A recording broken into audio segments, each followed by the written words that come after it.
இல்ல, எல்லா வார்த்தைகளுமே அழகுதான். தவிர்க்க முடியாத வளர்ச்சி. இது மாண்புமிகு அமைச்சர் ராஜ்மோகன் அவர்களுக்கு மிகச் சரியாக சேரும். ரேடியோவில் பணிபுரிந்த காலத்திலிருந்து தற்போது அமைச்சராக இருக்கும் போதும் மாறாத இயல்பு. பார்க்க ரொம்ப சாஃப்ட் அப்படின்னு எல்லாரும் நினைப்பாங்க. ஆனா பேசும்போது அனலும் தேவையான இடங்களில் நக்கலும் கொஞ்சம் தூக்கலாகவே இருக்கும். இது இவரோட தனி ஸ்டைல். 2 லைன் தான். தனித்துவமாக தன்னுடைய அடையாளத்தை எல்லா இடத்திலையும் படைப்பார். நான் எப்போது ஆங்கரிங் செய்தாலும் மேடையிலேயே உரிமையோடு கலாய்ப்பார். சொல்லுக்கு இனியர், பழகுவதற்கு எளியர்.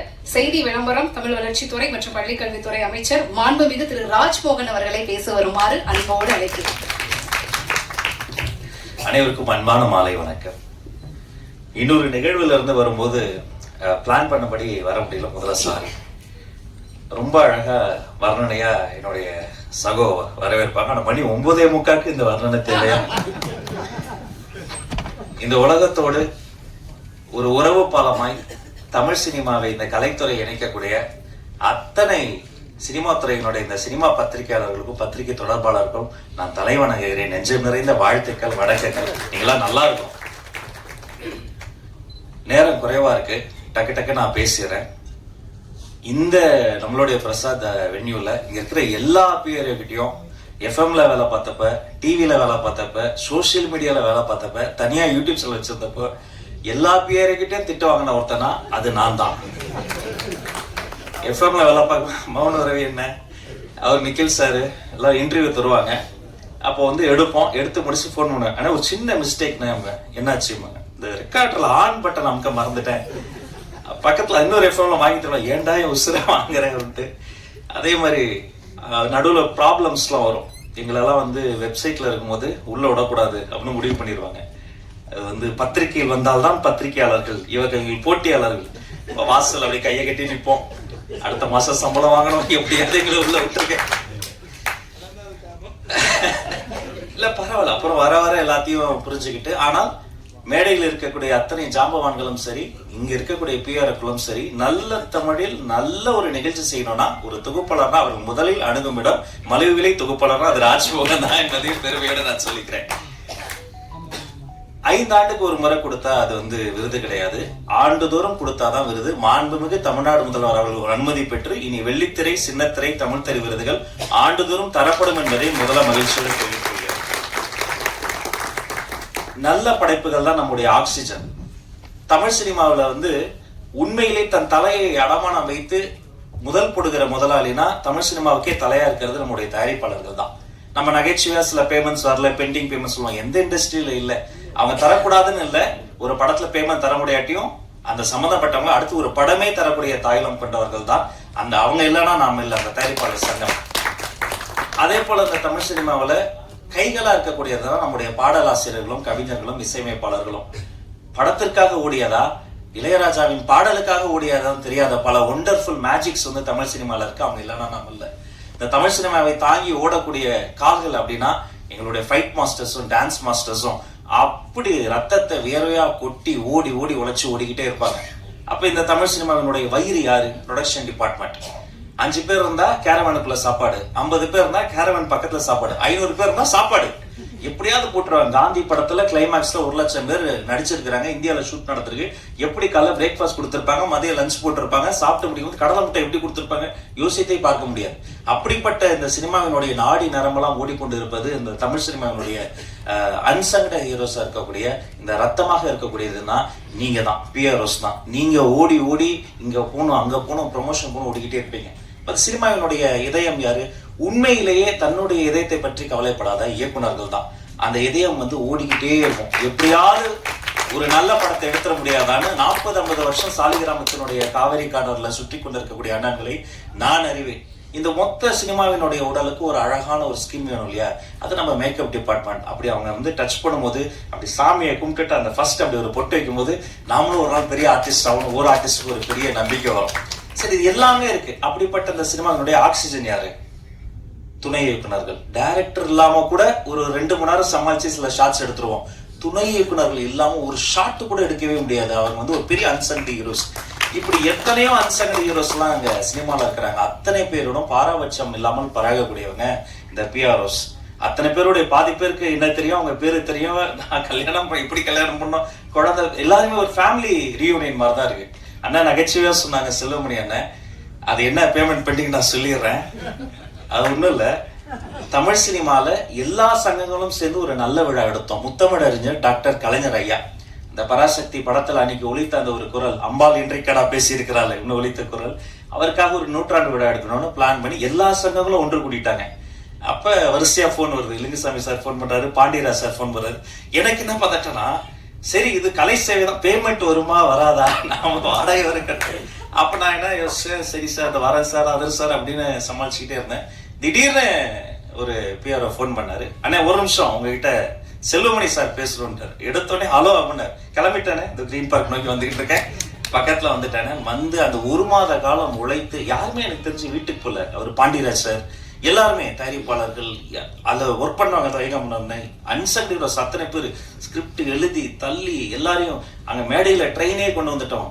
சூப்பர் ஸ்டார் ரஜினி சார் வந்திருந்தாங்க, இப்ப கமல் சார், மொத்த சினிமாவையும் கொண்டு வந்து கொட்டி, இப்படிப்பட்ட ஒரு மனித உழைப்பு இருக்குல்ல, எனக்கு தெரிஞ்சு இப்படி உழைக்கக்கூடிய அந்த ஒரு நேர்மையான உழைப்பு இருக்கக்கூடிய ஒரு கலைத்துறை என்று சொன்னால் அது இந்த திரையுலகம் தாங்க. இது இல்லைன்னா இவ்வளவு பெரிய உழைப்புக்கு ஒரு நடமாடும் உழைப்பாளர்கள் சிலை தான்.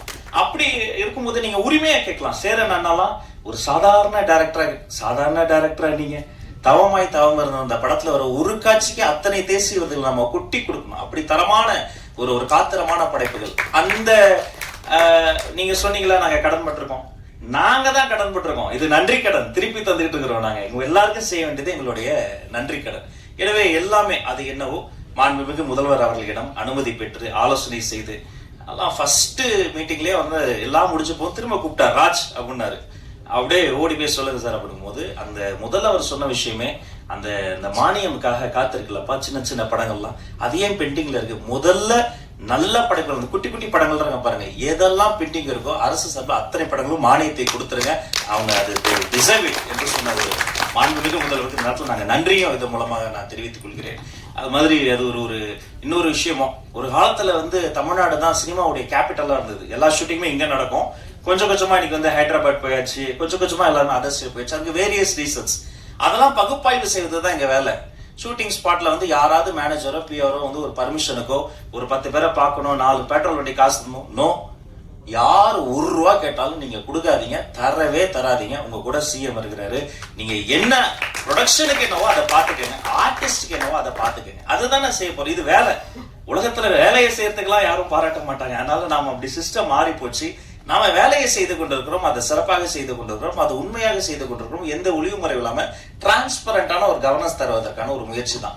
ஏன்னா இந்த சினிமா துறையில தான் கருவாகி உருவாகி இன்னைக்கு ஒரு மாமனிதர் எங்களுக்கு முதலமைச்சராக கிடைச்சிருக்கிறாரு. இதே மாதிரி இங்க பின்னாடி உட்காந்துக்கிட்டு முன்னாடி தெரியாம வந்து எழுந்து நின்ட்டா கேமராமேன் அண்ணன் கத்துவாரு, முன்னாடி வரலன்னா ஸ்பீக்கர் கிட்ட மைக்கு போடலன்னா எங்க ஆபீஸ்ல என்னுடைய மேனேஜர் கத்துவாரு. அதையும் மீறி எழுந்துட்டா அவரு வந்து இந்த போட்டோகிராஃபர் எல்லாம் திட்டுவாங்கன்னா பரவாயில்ல, மைக்கு பிடிச்சதுக்காக ரிக்கில் பண்ணாது, ராஜு உட்காரியா இல்லையா அப்படின்பாரு. எங்க போனாலும் அவ்வளோ போராட்டம். அதுக்கு நடுவுல ஒவ்வொரு இதுவா பின்னாடி இருந்து முன்னாடி வந்து இடம் பிடிச்சி எல்லாம் வந்துட்ட பிறகு திடீர்னு ஒரு ஜூனியர் ஆர்டிஸ்ட் யாராவது ஒருத்தவங்க வந்துருவாங்க, இஃப் யூ கொஞ்சம் அப்படின்ட்டா நம்மள எழுப்பி விட்டுருவாங்க.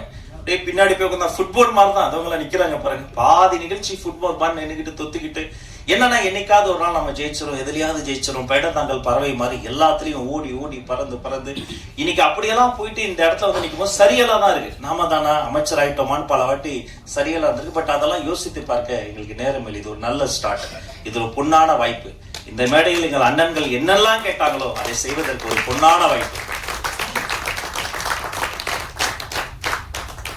அந்த எண்ணம் தான் முத்துக்காளை அண்ணனுடைய ஒய்ஃபுக்கு ஒரு பிரச்சனைன்றனா அவர் கூப்பிடவே இல்லை. நான் ஓடி போய் முதல்ல அங்க கூப்பிட்டு போங்க பாட்டு கேஎம்ஸ்ல போயிட்டு அந்த ஹாஸ்பிட்டல்ல டாக்டரை பிடிச்சி, அவங்க வேற யாரும் கிடையாது எங்களுடைய ஃபேமிலி. அவர் நடிகரா பக்கத்துக்கு ஒரு மிகப்பெரிய ஒரு கல்வியாளர்னு சொல்லி நின்னதா இருக்கட்டும். அவர் பாபா லட்சுமணன் அண்ணன் கூட நான் ஒரு படம் கூட ஒர்க் பண்ணதே இல்லை. எம்எல்ஏ ஹாஸ்ல கொடுத்துட்டேன், நீ என்ன ரோட்ல நிக்கிறேன், நீ வான உள்ள கேப்டன் தானா, கேப்டன் சார்பா தானே நாங்களா இருக்கிறோம், அவர் படங்கள்லாம் பார்த்தே கலவனா வளர்ந்தாங்க தானே, நீ நில்லுன்னு சொல்லிட்டோம். பாரதி ராஜா ஐயா மறைந்த போதும் பாக்கியராஜ் சார் மறைந்த போதும் ஓடோடி போய் முதல்ல நின்று முழு அரசு மரியாதை கொடுத்தது எங்க கடமை. அவங்களுக்கு செய்யாம நாங்க வேற யாருக்கு செய்ய போறோம்? ஏன் இந்த எல்லாரும் வந்து சினிமாக்கு இப்படி பண்றோம் அப்படி பண்றோம்லாம் நினைப்பாங்கலாம் சொல்லாதீங்க. நான் பள்ளிக்கல்வித்துறை அமைச்சர். அரசு பள்ளியில படிக்கிற ஆர்டிசம் குழந்தைங்க இருக்காங்க பாருங்க, அவங்கள வந்து என் ரூமுக்கு எந்த குழந்தை வந்தாலும் டக்குன்னு ஒரு குட்டிச்சாரை போட்டு பக்கத்துல உட்கார வச்சிடும், சாக்லேட்ஸ் வந்துடும், ரொம்ப நேரம் பேசுவோம். அந்த அப்பா அம்மா முதல்ல கொஞ்சம் டார்ச்சர் பண்ணுவாங்க. ஏய் அமைச்சருக்கு வணக்கம் சொல்லு, அதை சொல்லு, இதை நான் சொல்லுவேன், நீ கொஞ்சம் நேரம் சும்மா இருக்க சொல்லு, நீ அப்படி உட்காரு, ஜாலியா பேசிட்டு இருப்போம். ஆர்டிசம் குழந்தைகள் வந்தா அந்த இடம் ரொம்ப சிரமமா இருக்கும்.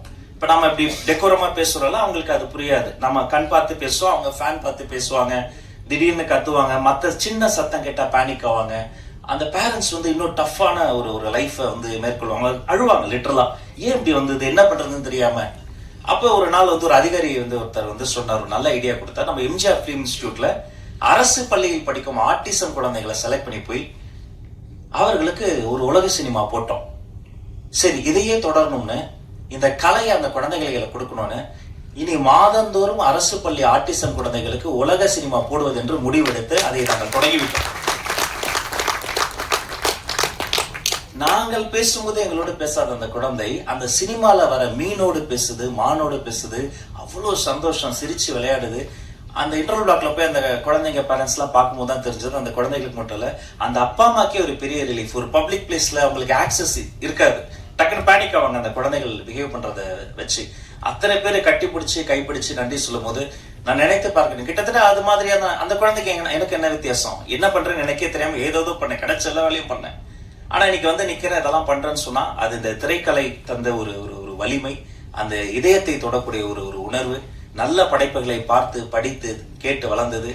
இதையெல்லாம் இப்படியெல்லாம் செய்யணும்னு நினைத்து என்னுடைய மாண்புமிகு முதல்வர் எனக்கு கொடுத்த ஒரு நல்ல வாய்ப்பு, அவர் வைத்த நம்பிக்கை, நீங்கள் எல்லோரும் வைத்திருக்கிற நம்பிக்கை, இதை நான் நிச்சயமாக காப்பாற்றுவேன். கடைசி மூச்சு வரை நேர்மையாக வேலை செய்து உங்கள் அத்தனை பேரினுடைய கோரிக்கையும் மாண்புமிகு முதல்வரிடம் அனுமதி பெற்று நிறைவேற்ற என்னாலான எல்லா முயற்சிகளையும் செய்வேன் என வாழ்த்தி வணங்கி விடைபெற்று செல்கிறேன். அனைவருக்கும் நன்றி. Thank you so much. பருந்து படத்தோட டைரக்டரும் தயாரிப்பாளரும் அழகுமலை அவர்கள் இப்பொழுது அமைச்சர் அவர்களுக்கு மரியாதை செய்வார்.